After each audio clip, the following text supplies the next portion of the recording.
અમદાવાદમાં RTI activist અંગે AMC ઓફિસરે લખેલા પત્રનો મામલો સામે આવ્યો છે। આરટીઆઈ એક્ટિવિસ્ટ આકર્ષ સરકારનો વિડીયો સામે આવ્યો છે। ઓફિસમાં જઈને સરકારી કર્મચારીઓને ધમકાવવાનો આ વિડીયો સામે આવી રહ્યો છે। કોની પાસે કેટલી મિલકત છે તેનું ઓડિટ બહાર પાડવાની ધમકી આપી છે। અધિકારીએ આરટીઆઈ એક્ટિવિસ્ટના નામે બ્લેકમેલ કરવાનો પત્રમાં ઉલ્લેખ કર્યો છે। અધિકારીએ એસીબી ડાયરેક્ટર સહિત સીએમ અને નાયબ મુખ્યમંત્રીને પત્ર મોકલ્યો છે। આરટીઆઈ એક્ટિવિસ્ટના પત્ર બાદ અનેક સવાલો ઊભા થઈ રહ્યા છે। આરટીઆઈના જવાબ આપવા નહીં અને આરટીઆઈના જવાબ ના આપવા પડે એટલે એસીબીમાં તમે ઊંધી ફરિયાદો કરો છો લોકોના નામે। અમે તમને અરજી કરીએ છીએ, તમે લોકો બિલ્ડર સુધી નામ શું કામ પહોંચાડો છો? બાંધકામો તોડી નાખો તમારે તમારી બાંધકામો તોડી નાખો। અમે તમને અરજી કરીએ છીએ, બિલ્ડર સુધી નામ કોણ પહોંચાડે છે? તમે લોકો પહોંચાડો છો, કેમ કે તમારી સાચગાંઠ છે બિલ્ડર જોડે। બિલ્ડરને નહીં, ભૂમાફિયાના નામ તમે લોકો આપો છો। અમારા નામ બિલ્ડર સુધી ના પહોંચાડો। અમે જે બાંધકામની અરજી કરીએ એને તોડી નાખો। પોલીસ સ્ટેશનમાં બંદોબસ્ત માંગતા નહીં, બંદોબસ્ત માંગો તો નિવેદન લખાવા નહીં જતા। આરટીઆઈના જવાબ આપવા નહીં। તો આરટીઆઈ એક્ટિવિસ્ટ કે જે સરકારી ઓફિસમાં જઈને એએમસીના કર્મચારીઓ છે તેમને ધમકાવી રહ્યા છે કે અમે આરટીઆઈ એક્ટિવિસ્ટ તરીકે જે કામગીરી કરીએ છીએ અને પછી તમે જે નામો છે બિલ્ડરોને આપી દો છો। કોણ આપે છે એ નામ બિલ્ડરોને? તમારી સાંઠગાંઠ છે એએમસીના જે કર્મચારીઓ છે તેમના પર સીધો આક્ષેપ કરી રહ્યા છે આરટીઆઈ એક્ટિવિસ્ટ। અને આ જે મામલો સામે આવ્યો છે અને જે આ વિડીયો સામે આવ્યો છે તેને લઈને અનેક સવાલો થઈ રહ્યા છે।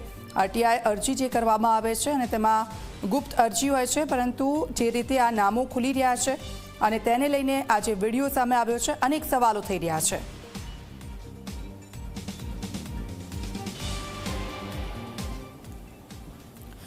સંવાદદાતા અર્પણ કાયદાવાલા અમારી સાથે ફૂલ લાઈન પર જોડાઈ ગયા છે। અર્પણ, આરટીઆઈ એક્ટિવિસ્ટનો જે વિડીયો સામે આવ્યો છે, રોષે ભરાયેલા આરટીઆઈ એક્ટિવિસ્ટ જોવા મળી રહ્યા છે। અનેક સવાલો આ વિડીયોને લઈને એટલા માટે ઊભા થઈ રહ્યા છે કારણ કે આરટીઆઈની અરજી કરવામાં આવે છે, ગુપ્ત રાખવામાં આવે છે અને નામો સામે આવી રહ્યા છે એવો પણ આક્ષેપ થઈ રહ્યો છે।